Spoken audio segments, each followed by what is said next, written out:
Hi guys, welcome to another amazing and interesting technique.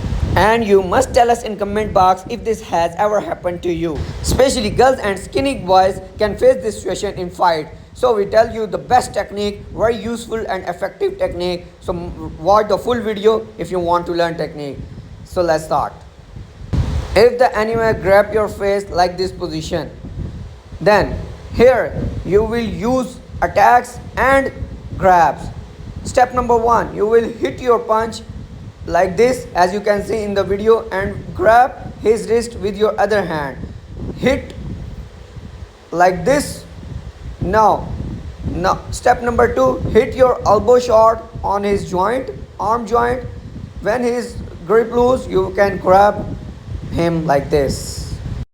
Guys, now I'll show you this technique from the side angle. Yes. Step 1, punch, hit, and grab like this. 2, hit, 3, lock. Guys, now I'll show you this technique in real, how it works or not. Yes.